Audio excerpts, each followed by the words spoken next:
Hello, my name is Belinda Arismendi, and I'll be talking about types of historical evidence, Chapter 3. There are two different types of sources when it comes to historical evidence, one being the primary source and the other being the secondary source. The primary sources are first-hand evidence of an event that comes directly from individuals involved. Examples are witnesses who describe what they saw or heard during an event, personal documents, official records, and artifacts. Secondary sources are the findings of writers who were not participants in a historical event, but have investigated primary evidence. Examples include historians who publish the results of their research, history books, and articles, scholarly articles.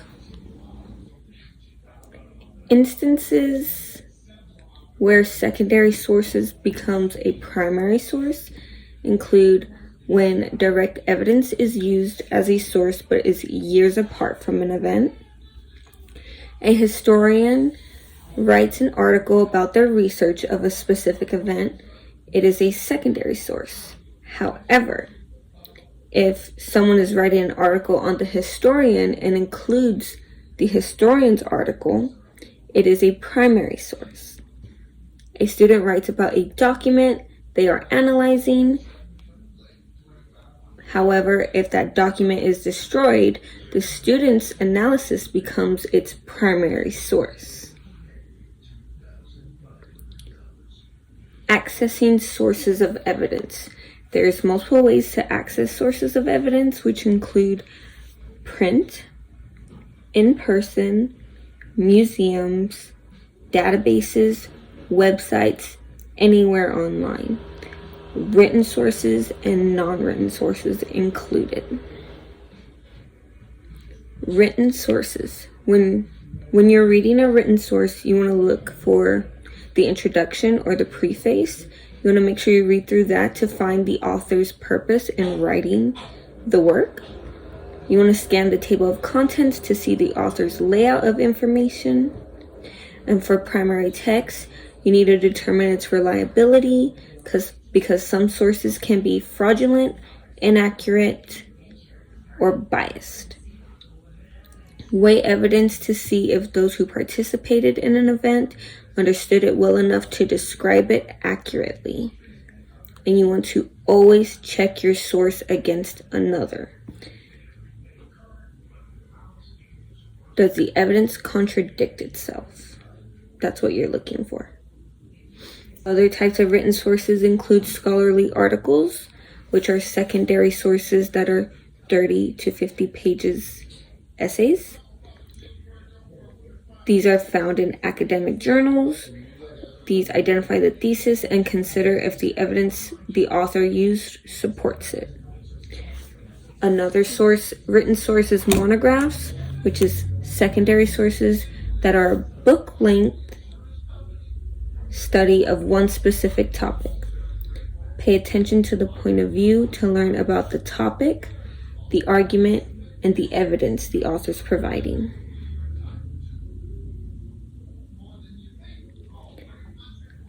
More examples of written sources are anthologies, which are a collection of readings in a specific subject. This is usually primary documents or excerpted sections from larger primary or secondary works. And literature, which are works of fiction, such as novels, poems, and short stories. This can be based on actual occurrences and real people. A novelist who knows a historical period or an event can certainly bring it to life through its literature. For points of views, an author of primary or secondary sources have a bias of some kind, and you could definitely see it reflected on the way they write. The historian's education and research will slowly create their own perspective and will influence the way they explore the topic. and their research. It is up to the reader to consider the evidence, conclusion, and the author's point of views to better understand how their perspective influenced their own research. And lastly, non-written resources such as maps, statistical data, visual material, audio and video recordings. Maps include landscapes that can be one of history's fundamental settings when doing research, and statistical data includes charts, graphs, and tables that can describe quantities of something at a specific time in the past. Visual material, such as old paintings, drawings, and photographs, can present historical information. Audio-video recordings, electronically or digitally recorded sounds, and pictures make up a large category of non-written primary sources. And that is my presentation on types of historical evidence. I hope you enjoyed. Have a good day. Bye-bye.